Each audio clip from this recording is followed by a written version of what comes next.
व्यक्तित्व के अर्थ, स्वरूप और प्रकार के बारे में चर्चा किया था। आज हम लोग जानेंगे व्यक्तित्व के निर्धारक कौन कौन से होते हैं, इस पे हम चर्चा करेंगे। व्यक्तित्व के निर्धारक पर चर्चा करने से पहले हम देख लेते हैं कि व्यक्तित्व के निर्धारक का अध्ययन करने से पहले इसके लर्निंग आउटकम क्या होते हैं। कि तात्पर्य यह है कि जैसे जब हम कोई भी टॉपिक पढ़ते हैं तो उससे पहले उसके लर्निंग आउटकम डिसाइड कर लिए जाते हैं कि इस चीज को पढ़ने के बाद हमें क्या इसके परिणाम प्राप्त होंगे। तो ऐसे ही व्यक्तित्व के निर्धारक को जब हम पढ़ लेंगे तो हमें क्या क्या हमें जानकारी हो जाएगा। तो हमारे प्रशिक्षु व्यक्तित्व के निर्धारक के बारे में जान सकेंगे, प्रशिक्षु ग्रंथियों से होने वाली विभिन्न हार्मोन्स के स्राव के बारे में जान सकेंगे, प्रशिक्षु हार्मोन से होने वाले कमियों को जान सकेंगे, प्रशिक्षु व्यक्तित्व पर पड़ने वाले वातावरणीय प्रभाव के बारे में जान सकेंगे। तो इन सभी कारकों को आप जान जाएंगे जब अभी हम आगे अध्ययन कर लेंगे व्यक्तित्व के निर्धारक के बारे में। अब हम देखते हैं व्यक्तित्व के निर्धारक कौन कौन से हैं।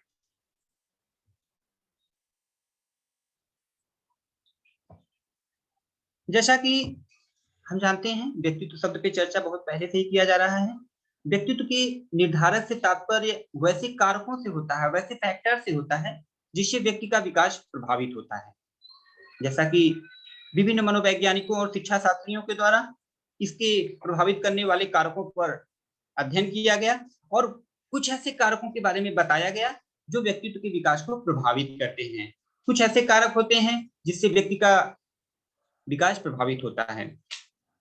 मनोवैज्ञानिकों ने बताया कि व्यक्तित्व को जो प्रभावित करने वाले कारक हैं मुख्य रूप से दो कारक होते हैं, जिसे क्रमशः आनुवांशिक कारक या जैविक कारक के नाम से जानते हैं, और द्वितीय जो कारक है उसे वातावरणीय या पर्यावरणीय कारक के नाम से जानते हैं।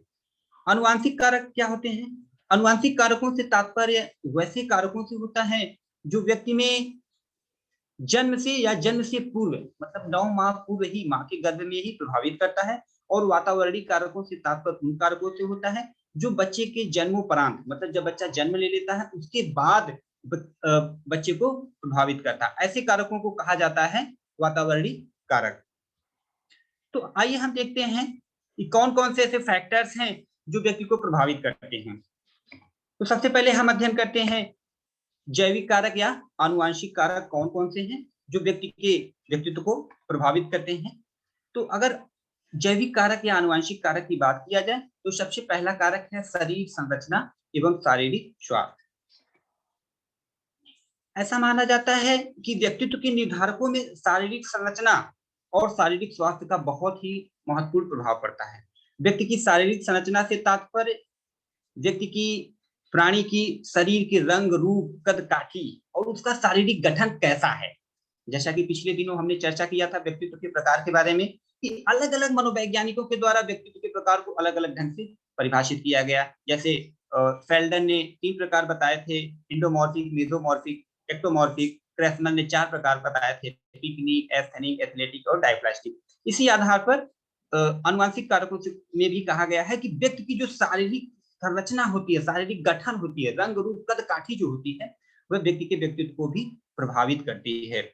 इसी प्रकार से कहा जाता है कि जिस व्यक्ति का शारीरिक संरचना, शारीरिक गठन, स्वरूप ऐसा हो, सुडौल हो, मजबूत हो, पुष्ट पुष्ट हो, तो उसका शारीरिक स्वास्थ्य भी अच्छा होता है। ऐसे बच्चों में श्रेष्ठता का भाव, आत्मविश्वास, कॉन्फिडेंस, सुपीरियरिटी और सोशल एक्टिविटी जैसी सामाजिक लक्षण जो होते हैं वे विद्यमान होते हैं। ऐसे बच्चे समाज में के लिए काफी लाभदायक होते हैं। खेल कूद में ऐसे लोग ज्यादा इंटरेस्टेड होते हैं।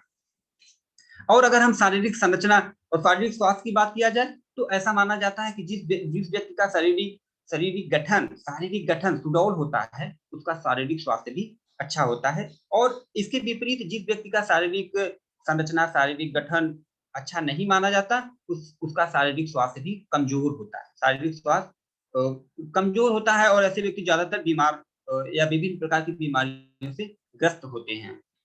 आगे अगर हम फैक्टर्स की बात करें तो जो कुछ कारक हैं, अंतःस्रावी ग्रंथियां, शारीर रचना, रसायन एवं अंतःस्रावी ग्रंथियां। शरीर रचना से तात्पर्य क्या होता है? कभी कभी हम लोग बहुत सक्रिय हो जाते हैं तथा कभी कभी बहुत निष्क्रिय हो जाते हैं तथा कभी कभी बहुत ही विषादी महसूस करते हैं, डिप्रेसिव महसूस करते हैं। इसका कारण हमारे शरीर में विभिन्न प्रकार के रासायनिक परिवर्तन होता है, जिनका नियंत्रण ग्रंथियों द्वारा किया जाता है। जैसा कि हम जानते हैं कि हम लोग कभी कभी एक परिस्थिति में कोई व्यक्ति सामान्य व्यवहार करता है, कोई व्यक्ति बहुत हाइपर हो जाता है, कोई व्यक्ति बहुत ही भयभीत हो जाता है, डिप्रेसिव हो जाता है एक परिस्थिति को लेकर के। तो इसका कारण क्या होता है कि हमारे शरीर में कुछ फिजिकल केमिकल्स होते हैं, जिन्हें क्रमशः हम डोपामाइन, नॉरएपिनेफ्राइन, सेरोटोनिन आदि के नाम से जानते हैं। जब इनका स्राव हमारे शरीर में होता है, तो ये सब जो शरीर रचनात्मक चीजें हैं, केमिकल्स हैं, इनकी मात्रा अगर हमारे शरीर में अधिक हो जाती है, तो हम क्या हो जाते हैं, हाइपर हो जाते हैं। अब एक परिस्थिति में अगर इनका स्राव बहुत कम हो जाता है, तो हम बहुत जल्दी ही डिप्रेसिव हो जाते हैं, भयभीत हो जाते हैं। एक थोड़ी सी विपरीत परिस्थिति आती है तो हमारा पूरा चेहरा लाल हो जाता है, भयभीत होने लगते हैं, कांपने से लगते हैं। तो ये सब जो सिचुएशन आती है, ये शरीर रचनात्मक के कारण आती है। अब देखिए ग्रंथियां, अंतःस्रावी ग्रंथियां भी हमारे व्यक्तित्व के निर्धारक को बहुत ही महत्वपूर्ण ढंग से प्रभावित करती हैं। आपको बता दें कि ग्रंथियां दो प्रकार की होती हैं, जिसे क्रमशः अंतःस्रावी ग्रंथि और बाह्यस्रावी ग्रंथियों के नाम से जाना जाता है। बाह्यस्रावी ग्रंथियां क्या होती है? बाह्यस्रावी ग्रंथियां वे ग्रंथियां होती हैं जिनका जो स्राव होता है शरीर के बाहर हो जाता है, जैसे अश्रुग्रंथि, श्वेत ग्रंथि। कभी कभी पूछ देता है कि ग्रंथियां, अश्रुग्रंथि किस ग्रंथि में आता है, तो वह बाह्यस्रावी ग्रंथि में आता है। अब अंतःस्रावी ग्रंथियां क्या होती है? अंतःस्रावी ग्रंथियां वे ग्रंथियां होती हैं जिनके से होने वाला स्राव, मतलब हार्मोन्स क्या होता है, रक्त में मिल करके सीधे व्यक्ति को प्रभावित करता है। इस प्रकार की ग्रंथियों से होने वाले स्राव को हार्मोन्स कहा जाता है, और ये व्यक्ति के व्यक्तित्व के को महत्वपूर्ण ढंग से प्रभावित करते हैं। कुछ ऐसी अंतःस्रावी ग्रंथियां हैं जो व्यक्ति के व्यक्तित्व को प्रभावित करते हैं, जो निम्नवत इस प्रकार से हैं। जैसा कि पहली ग्रंथियों की अगर हम अंतःस्रावी ग्रंथि की बात करें, तो उसे हम कहते हैं पीयूष ग्रंथि, पिट्यूटरी ग्लैंड के नाम से जानते हैं। मानव शरीर की सबसे छोटी ग्रंथि की अगर हम बात करें, तो यह पीयूष ग्रंथि के नाम से जाना जाता है। यह ग्रंथि हमारे मस्तिष्क में स्थित होता है, और पीयूष ग्रंथि को दो भागों में डिवाइड किया जाता है, बांटा गया है, जिसे क्रमशः अग्रवर्ती भाग और पश्चवर्ती भाग के नाम से जाना जाता है। अब देखिए, पीयूष ग्रंथि से जो स्राव होता है, पीयूष ग्रंथि के अग्रवर्ती भाग से सोमेटोट्रोपिक या ग्रोथ हार्मोन्स का सिक्रीशन होता है, स्राव होता है। पीयूष ग्रंथि के अग्रभाग से जो हार्मोन्स का सिक्रीशन होता है, उसे कहते हैं सोमेटोट्रोपिक या ग्रोथ हार्मोन्स के नाम से जाना जाता है।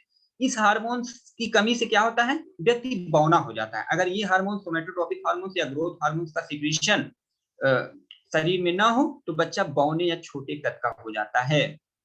इसके अलावा पीयूष ग्रंथि के अग्रभाग से ट्रॉपिक हार्मोन निकलता है, जो एड्रिनल ग्लैंड, थायराइड ग्लैंड और सेक्स ग्लैंड पर अपना नियंत्रण करता है, जिस कारण से पीयूष ग्रंथि को मास्टर ग्रंथि के नाम से भी जाना जाता है। और इसके साथ ही साथ पीयूष ग्रंथि के पश्चवर्ती भाग से जो हार्मोन्स का सिक्रीशन होता है, जिस हार्मोन्स का स्राव होता है, उसे पिट्यूटिन हार्मोन्स कहा जाता है, जो जो काम करता है रक्तचाप और वृक्क को सामान्य ढंग से कार्य करने में अपनी महत्वपूर्ण भूमिका निभाता है। लेकिन अगर यही चीज, कहने का तात्पर्य, अगर growth hormones, somatotropic hormones, tropic hormones और पिट्यूटिन हार्मोन्स का सिक्रीशन पिट्यूटरी ग्लैंड से कम हो जाए या अधिक हो जाए, तो इसका दुष्प्रभाव हमारे व्यक्तित्व के निर्धारक में पड़ता है, हमारे व्यक्तित्व के विकास पर महत्वपूर्ण ढंग से पड़ता है। अगर आगे हम ग्लैंड की बात करें, तो हम एड्रिनल ग्लैंड की चर्चा करते हैं। एड्रिनल ग्लैंड वृक्क के ऊपर होता है, ये भी दो भागों में बटा होता है, जिसे हम एड्रिनल कॉर्टेक्स और एड्रिनल मेडुला के नाम से जानते हैं। एड्रिनल कॉर्टेक्स से होने वाले जो स्राव होता है, जो सिक्रीशन होता है, उसे कॉर्टिन कहा जाता है, कॉर्टिन हार्मोन्स कहा जाता है, जो हमारे शरीर में कार्बोहाइड्रेट्स, नमक और चयापचय की प्रक्रिया में महत्वपूर्ण भूमिका निभाता है। ये एड्रिनल कॉर्टेक्स, जो एड्रिनल ग्लैंड के अग्रवर्ती भाग होता है, इससे जो स्राव होता है उसे कॉर्टिन कहा जाता है, जो हमारे कार्बोहाइड्रेट्स, नमक और उपापचय की क्रिया को नियंत्रित करता है। अगर ये कॉर्टिन का हार्मोन्स का सिक्रीशन कम या अधिक मात्रा में हुआ, हर चीज का एक रेशियो होता है, अगर उस रेशियो से कम या अधिक मात्रा में हुआ, तो उसका प्रभाव हमारे व्यक्तित्व पर भी महत्वपूर्ण ढंग से पड़ता है। और एड्रिनल ग्लैंड के दूसरी भाग से एड्रिनल मेडुला कहा जाता है। इसकी सिक्रीशन, इसका कमी मात्रा अगर कम हो जाए या अधिक हो जाए, इसका सिक्रीशन कम हो गया, तो व्यक्ति में निष्क्रियता आ जाती है, व्यक्ति हमेशा थकावट महसूस करेगा और अनिद्रा की शिकायत करेगा कि हमेशा व्यक्ति को अनिद्रा आती रहती है। इसके साथ ही साथ एड्रेनलिन हार्मोन जो होता है हमारे संवेगात्मक परिस्थिति में, संवेगात्मक परिस्थिति मतलब जब हमारे सामने कोई विपरीत परिस्थिति आती है तो उसमें हमारा ये एड्रेनलिन हार्मोन बहुत ही महत्वपूर्ण भूमिका निभाता है कि हमें सामान्य बनाए रखने का कार्य करता है। कभी कभी क्वेश्चंस एग्जाम में पूछ दिया जाता है कि आपातकालीन हार्मोन्स के नाम से किस हार्मोन्स को जाना जाता है, तो उस हार्मोन्स को कहा जाता है एड्रेनलिन हार्मोन। यह हार्मोन्स किस ग्रंथि से स्रावित होता है, तो एड्रिनल ग्लैंड के से इसका स्रवण होता है। तो एड्रेनलिन हार्मोन्स जो होता है यह हमारे संवेगात्मक परिस्थिति में अपनी महत्वपूर्ण भूमिका निभाता है। जब हम हमारे सामने कोई विपरीत परिस्थिति आती है, हम वहां पे बहुत ज्यादा हाइपर हो जाते हैं, बहुत ज्यादा गुस्सा अपना व्यक्त करते हैं, तो वहां पे एड्रेनलिन हार्मोन्स हमारे एड्रिनल ग्लैंड से स्रवण होता है और ये हमें सामान्य ढंग से व्यवहार करने के लिए प्रेरित करता है। अगर इस हार्मोन्स का सिक्रीशन कम या अधिक हो गया तो व्यक्ति तुरंत ही प्रतिक्रिया कर देगा और जिससे उसका व्यवहार उसके सामान्य व्यवहार से बहुत ही अलग होता है। अगर हम आगे ग्लैंड्स की बात करें तो थायराइड ग्लैंड भी हमारे व्यक्तित्व के निर्धारक को एक महत्वपूर्ण ढंग से प्रभावित करता है, जिसे थायराइड ग्लैंड हमारे गर्दन में पाया जाता है। इसके द्वारा स्रावित होने वाले हार्मोन्स को थायरॉक्सिन हार्मोन्स कहा जाता है और थायरॉक्सिन हार्मोन्स की कमी से बच्चों में बौनापन की शिकायत हो जाती है। ठीक है, और बड़े होने पर जब हम बड़े हो जाते हैं और थायरॉक्सिन की कमी हो जाती है तो बच्चों में माइक्रोडेमा नामक बीमारी हो जाता है, जिसके कारण जो व्यक्ति में क्या करता है, हृदय गति, श्वसन गति, रक्तचाप और ताप, शरीर के टेम्परेचर को कम हो जाता है। अगर इसका सिक्रीशन कम अधिक बड़े होने पर कम हो जाता है तो हृदय गति कम हो जाती है, श्वसन गति कम हो जाती है और रक्तचाप में भी कमी हो जाती है।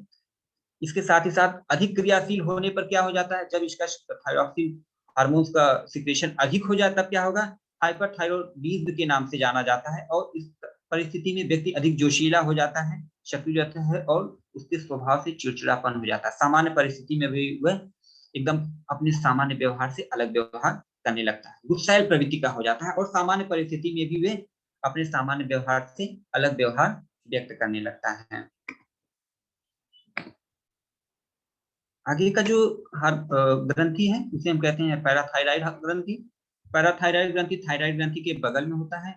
पैराथायराइड ग्रंथि से जो हार्मोन्स का सिक्रेशन होता है वह कैल्शियम और फास्फेट के नाम से जानते हैं। ये हमारे तंत्रिका ऊतक नर्वस सिस्टम की उत्तेजना को बैलेंस करता है, तंत्रिका ऊतक की उत्तेजनशीलता को नियंत्रित करता है और इसकी कमी होने पर शिथिलता बढ़ जाता है, व्यक्ति निष्क्रियता जैसा फीलिंग करने लगता है।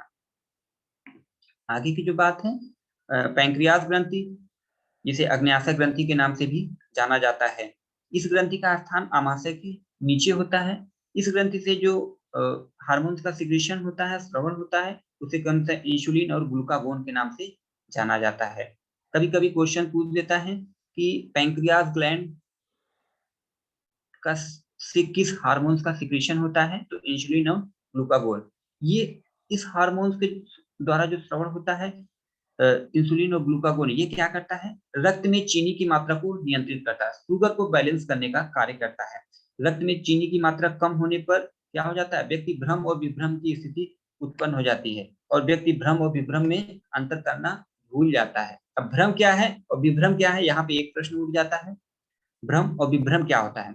भ्रम एक ऐसी अवस्था होती है जिसमें व्यक्ति के सामने उद्दीपक तो उपस्थित रहता है। उद्दीपक क्या होते हैं, उद्दीपक कोई भी वातावरण में उपस्थित कोई भी घटना जो हमारे ध्यान को अपनी तरफ आकृष्ट करती है, उद्दीपक कहलाती है। अब भ्रम और विभ्रम में क्या अंतर होता है, भ्रम वे वह होता है जिसमें व्यक्ति के सामने कोई उद्दीपक उपस्थित होता है लेकिन व्यक्ति भ्रम के कारण उस वस्तु को कुछ अन्य वस्तु समझ लेता है। जैसे अगर आप अंधेरे कमरे में हैं, वहां पे कोई रस्सी पड़ा हुआ है और आपने उस रस्सी को सांप समझ लिया तो वह क्या हो गया, भ्रम हो गया। लेकिन जब वहां उस अंधेरे कमरे में कुछ भी नहीं है लेकिन आप ऐसा फील कर रहे हैं कि नहीं यहाँ पे सांप है, तब ऐसी परिस्थिति को हम कहते हैं विभ्रम की परिस्थिति। तो ये अंतर होता है। कभी कभी आपसे पूछ लिया जाता है भ्रम और विभ्रम में क्या अंतर होता है। भ्रम में उद्दीपक उपस्थित होता है और विभ्रम में उद्दीपक उपस्थित नहीं होता। उद्दीपक क्या होते हैं, वातावरण में उपस्थित कोई भी वस्तु या घटना जो हमारे ध्यान को आकृष्ट करती है, उद्दीपक कहलाती है। ठीक है, तो जो पैंक्रियास ग्लैंड जो होती है ये आमाशय के नीचे होता है, इसके द्वारा जो हार्मोन्स का सिक्रीशन होता है उसे कहते हैं इंसुलिन और ग्लूकागोन। ये रक्त में चीनी की मात्रा को बैलेंस करने का कार्य करता है, और रक्त में चीनी की मात्रा कम होने पर यह क्या करता है, भ्रम और विभ्रम की स्थिति उत्पन्न हो जाती है। अब देखिए, अब हम बात करते हैं पर्यावरणीय कारक की। जैसे हमने शुरू में ही बताया, व्यक्तित्व को प्रभावित करने वाले मुख्य रूप से दो कारक हैं, एक जैविक या आनुवंशिक कारक, दूसरा पर्यावरणीय या वातावरणीय कारक। अब वातावरणीय कारकों के बारे में हम चर्चा करते हैं। वातावरणीय कारक कौन कौन से होते हैं? वातावरणीय कारक वे कारक होते हैं, वातावरणीय फैक्टर्स, इन्वायरमेंटल फैक्टर्स वे फैक्टर्स होते हैं जो व्यक्ति को जन्मोपरांत, जब व्यक्ति छोटा बच्चा जन्म ले लेता, उसके बाद व्यक्ति को प्रत्यक्ष या अप्रत्यक्ष ढंग से प्रभावित करते हैं। ऐसे प्रभावित करने वाले कारक को पर्यावरणीय कारक या वातावरणीय कारक के नाम से जानते हैं। और पर्यावरणीय कारक भी दो प्रकार के होते हैं, जिसे क्रमशः सामाजिक कारक और आर्थिक कारक के नाम से जानते हैं। सामाजिक कारक क्या होते हैं? सामाजिक कारक वे कारक होते हैं जो हमारे सोसाइटी में हमें प्रत्यक्ष या अप्रत्यक्ष ढंग से प्रभावित करती हैं। अगर हम सामाजिक कारक में पहले कारक की बात करें तो पहला कारक है हमारे माता पिता। जैसा कि हम सभी जानते हैं कि बच्चा अपने परिवेश में अपने माता पिता के साथ अधिक समय तक समय व्यतीत करता है, रहता है, ठीक है। तो और हम देखते हैं कि कुछ बच्चे ऐसे होते हैं जो माता पिता कुछ माता पिता ऐसे हैं जो अपने बच्चों को जरूरत से अधिक प्यार करते हैं। जैसे कभी कभी हमने देखा है कि कुछ बच्चे परिवार में, कुछ बच्चे ऐसे होते हैं जिन्हें जरूरत से ज्यादा माता पिता द्वारा प्यार दिया जाता है, और कुछ बच्चे ऐसे होते हैं कि उनके माता पिता उनके साथ बहुत ही सख्ती से पेश आते हैं, बहुत ही स्ट्रिक्ट व्यवहार करते हैं। और कुछ माता पिता ऐसे हैं जो अपने बच्चों के साथ प्रेम या लगाव तो रखना चाहते हैं, लेकिन उनके पास समयाभाव के कारण वे अपने बच्चों को उतना समय नहीं दे पाते। तो ऐसे सिचुएशन में क्या हो पाता है, ऐसे सिचुएशन में भी व्यक्ति के व्यवहार को प्रभावित करता है, व्यक्तित्व तो उसका प्रभावित होता है। अब देखिए कैसे प्रभावित करता है। जिस बच्चे का जिस बच्चे के माता पिता अपने बच्चे को जरूरत से ज्यादा अधिक दुलार लार प्यार करते हैं, ऐसे बच्चों में क्या होता है, आत्मनिर्भरता की भावना कम हो जाता है, उनके अंदर पर निर्भरता आ जाता है, असुरक्षा की भावना आ जाती है, क्योंकि उन्हें हर जगह अपने माता पिता का सहयोग मिलता रहता है। वह दूसरों पर निर्भर हो जाते हैं, वो कहीं भी अपना सुरक्षा महसूस नहीं करते। वो हर जगह चाहेंगे कि मेरा कार्य कोई ना कोई मेरे सपोर्ट में कार्य कर दे। और कुछ बच्चे ऐसे पेश आते हैं, ऐसे बच्चों के साथ क्या होता है, ऐसे बच्चों में हीनता के भाव आ जाते हैं, हीन हो जाते हैं, हीनता जैसा फीलिंग करने लगते हैं।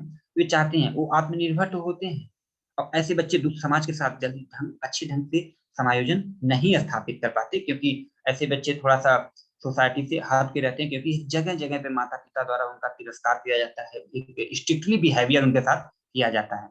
और कुछ बच्चे ऐसे होते हैं जिनके माता पिता समयाभाव के कारण कुछ तो दुलार नहीं कर पाते, तो ऐसे बच्चे क्या होते हैं, आइसोलेट हो जाते हैं, एकांकी हो जाते हैं।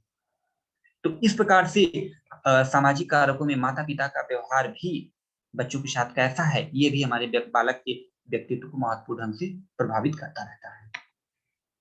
इसके आगे जो अगला फैक्टर है, परिवार के सदस्यों का आपसी संबंध। सामाजिक कारकों में परिवार के सदस्यों का आपसी संबंध कैसा है, ये भी हमारे बालक के व्यक्तित्व पर महत्वपूर्ण ढंग से प्रभावित करता है। जब परिवार के सदस्यों के बीच में आपस में एक दूसरे के प्रति स्नेह होता है, लगाव होता है, तो बच्चा क्या करता है, अनुकरण के माध्यम से बच्चा सबसे अधिक सीखता है। जब हम बच्चा देखता है कि जब परिवार के सदस्यों के बीच आपस में बहुत ही स्नेह हो, लगाव हो, प्रेम हो, तो बच्चा अनुकरण के माध्यम से ठीक वैसा ही व्यवहार अपने परिवार में करेगा और समाज के अन्य सदस्यों के साथ करेगा, जिससे बच्चे में आत्मविश्वास, विश्वसनीयता का गुण विकसित होता है। लेकिन इसके विपरीत अगर बच्चा अपने परिवार में देखता है कि आपस परिवार के सदस्य ही आपस में लड़ाई झगड़ा करते रहते हैं, एक दूसरे के साथ उनकी जमती नहीं है, तो बच्चा क्या करता है, ऐसे बच्चे वैसा ही अनुकरण करके समाज में लोगों के साथ लड़ाई झगड़ा करते हैं, समाज के लोगों के साथ मित्रता, सामाजिक सामंजस्य उतना अच्छा नहीं बैठा पाते। तो ऐसे सिचुएशन में समाज के साथ उनका क्या होता है, बच्चों में हीनता का भाव आ जाता है, बच्चा अंतर्मुखी हो जाता है और सामवेगिक अस्थिरता हो जाता है। बच्चा सामान्य परिस्थिति में भी संवेगात्मक अभिव्यक्ति करने लगता है और छोटी छोटी बातों पर गुस्सा हो जाता है। आज की इन सभी चीजों के सील गुण बच्चों में विकसित हो जाते हैं। जो भी हीनता के भाव, अंतर्मुखता, सामवेगिक स्थिरता आदि की जो सील गुण है, जो लक्षण है बच्चों में विकसित हो जाते हैं। आगे है जन्म क्रम। कुछ मनोवैज्ञानिकों का मानना है कि बालक का जन्म क्रम भी उसके व्यक्तित्व विकास को प्रभावित करता रहता है। एडलर नामक मनोवैज्ञानिक ने अपने अध्ययन के आधार पर बताया कि प्रथम जन्म क्रम वाले बच्चे कैसे होते हैं, एकांत प्रिय एवं अंतर्मुखी होते हैं। एडलर नामक मनोवैज्ञानिक ने उन्होंने अपना एक अध्ययन किया, विभिन्न मनोवैज्ञानिकों ने मिलकर अध्ययन किया। उसके बाद एक सर्वोत्तम अध्ययन, जो प्रचलित अध्ययन माना जाता है, एडलर का माना जाता है।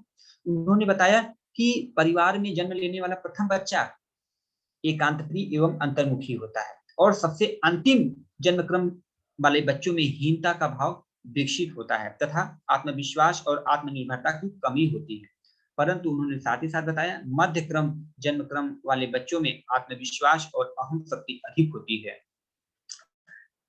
साथ ही साथ इन्होंने बताया इकलौते बच्चों में दूसरों पर निर्भरता और आत्म केंद्रितता आदि के शीलगुण होता है। इस प्रकार से हम कह सकते हैं कि हमारा जन्म क्रम, बच्चे का जन्म क्रम भी बच्चे के व्यक्तित्व निर्धारक को महत्वपूर्ण ढंग से प्रभावित करता है। ये भी डिपेंड करता है कि बच्चा किस जन्म का है, प्रथम बच्चा है, परिवार का पहला बच्चा है, दूसरा बच्चा या तीसरा बच्चा है। अगर परिवार का पहला बच्चा है तो एडलर के अनुसार वह बच्चा एकांतप्रिय और अंतर्मुखी होगा। दूसरा बच्चा है तो बच्चे में आत्मविश्वास और अहम शक्ति अधिक होगी, और अंतिम बच्चा है तो बच्चे में आत्मविश्वास और आत्मनिर्भरता की कमी पाई जाती है।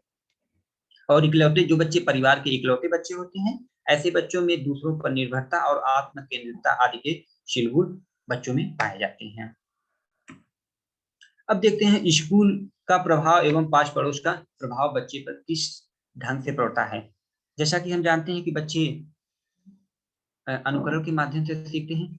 डिपेंड ये करता है कि बच्चे का आसपास का वातावरण कैसा है, आसपास का परिवेश कैसा है, बच्चा किस विद्यालयी परिवेश में पढ़ता है। आज हम लोग देखते हैं कि सभी लोग अपने बच्चे को कॉन्वेंट स्कूल में पढ़ाना चाहते हैं। हमारा बच्चा बहुत बड़े-बड़े स्कूल में पढ़े, क्यों? केवल इसलिए कि बच्चे के ऊपर विद्यालय का प्रभाव सकारात्मक ढंग से पड़े। हमारा बच्चा प्राइमरी के विद्यालय में, सरकारी विद्यालय में इसलिए नहीं पढ़ना चाहता, हम इसलिए बच्चे को प्रभाव नहीं पढ़ाना चाहते कि वहाँ पे लोकल आबादी के लड़के होते हैं, कि बच्चे पर के ऊपर समाज के अन्य सदस्यों का कोई बुरा असर न पड़ जाए, इसलिए हम पढ़ाना चाहते हैं। तो स्कूल का प्रभाव और पास पड़ोस का प्रभाव भी बच्चे पर महत्वपूर्ण ढंग से पड़ता है। बच्चों के व्यक्तित्व विकास पर स्कूल का प्रभाव और पास पड़ोस का प्रभाव भी पड़ता है। बच्चा जिस परिवेश में रहता है, जैसा परिवेश होता है, उसी के अनुरूप बच्चा अपने अंदर शीलगुण का विकास कर लेता है। अनुकरण के माध्यम से बच्चा वैसा सीखता है, समाज में, विद्यालय में, पास पड़ोस में वैसा सीखता है और समाज में हमारे वैसा ही व्यवहार करता है। जब बच्चा हमारे अच्छे परिवेश में, अच्छे विद्यालयी परिवेश में, अच्छे पास पड़ोस में रहता है, तो बच्चे में अनुशासन, आत्मविश्वास, समझदारी और आत्मनिर्भरता आदि के गुण विकसित होते हैं। इसके विपरीत यदि हमारा बच्चे का विद्यालय का प्रभाव, विद्यालयी परिवेश, पास पड़ोस का परिवेश अच्छा नहीं है, खराब है, तो ऐसे बच्चों में अनुशासनहीनता, आत्मसम्मान की कमी, वो दूसरों का अपना खुद नहीं सम्मान करेगा, दूसरों का कहाँ सम्मान करेगा, समझदारी रहेगा नहीं, और दूसरों पर निर्भरता, संवेगात्मक अस्थिरता आदि के शीलगुण को अपने अंदर विकसित कर लेगा। इसलिए कहा जाता है कि बच्चे के व्यक्तित्व विकास पर स्कूल का प्रभाव और पास पड़ोस का प्रभाव भी बहुत महत्वपूर्ण ढंग से पड़ता है। सामाजिक स्वीकृति, ऐसा माना जाता है कि सामाजिक स्वीकृति भी बच्चे के व्यक्तित्व विकास से अपना महत्वपूर्ण ढंग से प्रभावित करती है। सामाजिक स्वीकृति से तात्पर्य व्यक्ति को अन्य व्यक्ति कौन-कौन से हो सकते हैं, जैसे हमारे माता-पिता, शिक्षक, या हम जिसके अपना आइडेंटिटी मानते हैं, अपनी एक अहम पहचान मानते हैं कि नहीं, ये हमारे बहुत ही प्रिय हैं, इन्हीं के मार्गदर्शन पे मैं चलना चाहता हूँ। ऐसे व्यक्ति के माध्यम से अगर हमें प्रशंसा मिल जाए, सम्मान मिल जाए, उनकी हमें स्वीकृति मिल जाए, तो क्या होगा, हमारा कद थोड़ा-सा ऊँचा हो जाता है।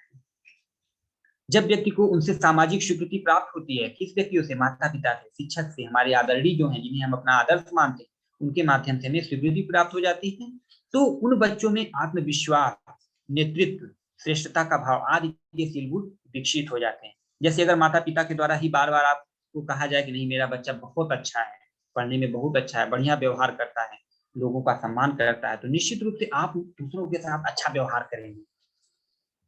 लेकिन अगर उसी परिस्थिति में आपके माता-पिता द्वारा कहा जाए, मेरा बच्चा नालायक है, हमेशा लड़ाई झगड़ा करता रहता है, किसी का सम्मान नहीं करता, तो निश्चित रूप से जब आपको सामाजिक स्वीकृति आपके माता-पिता द्वारा नहीं मिलता, तो आप ठीक वैसा ही व्यवहार उसकी जैसा वे कहते हैं वैसा ही व्यवहार करेंगे। आप माता-पिता कहते हैं मेरा बच्चा बहुत गंदा है, तो निश्चित रूप से आप गंदा बनने की कोशिश करेंगे। मैं कितना ही अच्छा हूँ, मेरे पिताजी मुझे गंदा ही कहते हैं, तो मैं वैसा ही बनूँ। कहने का तात्पर्य है, सामाजिक स्वीकृति हमें कैसी प्राप्त हो रही है, उसपे भी हमारा व्यवहार, व्यक्तित्व निर्भर करता है। इसके साथ ही साथ हम आगे देखते हैं आर्थिक कारक। कुछ मनोवैज्ञानिकों ने भी इस पर अपना अध्ययन किया और बताया कि व्यक्तित्व विकास पे आर्थिक कारक का भी महत्वपूर्ण प्रभाव पड़ता है। परंतु क्योंकि आर्थिक स्थिति ठीक नहीं होने से व्यक्तित्व का विकास तथा शील गुण के निर्माण पर अच्छा प्रभाव नहीं पड़ता। ऐसा कुछ मनोवैज्ञानिकों ने माना, परंतु बाद में कुछ मनोवैज्ञानिकों ने और अध्ययन किया और बताया कि व्यक्तित्व के विकास में शील गुणों का प्रभाव उतना अधिक नहीं पड़ता है, बल्कि क्योंकि उन्होंने आर्थिक कारक का प्रभाव उतना अधिक नहीं पड़ता है, जितना जैविक कारक और पर्यावरणीय कारक पड़ते हैं। इसलिए आर्थिक कारक को उन्होंने बहुत ही गौर सेकेंडरी में रखा और बताया कि व्यक्तित्व विकास में आर्थिक कारकों का महत्वपूर्ण भूमिका नहीं होती है, क्योंकि उनके सामने बहुत से ऐसे उदाहरण उन्होंने पेश किए कि उनका आर्थिक स्थिति बहुत ही कमजोर था, फिर भी उन्होंने समाज में एक अपनी महत्वपूर्ण उपलब्धि हासिल किया। इस प्रकार से आज का हमारा जो ये टॉपिक है व्यक्तित्व के निर्धारक, यहीं पे हमारे समाप्त हो रहे हैं। अब इससे संबंधित अगर किसी भी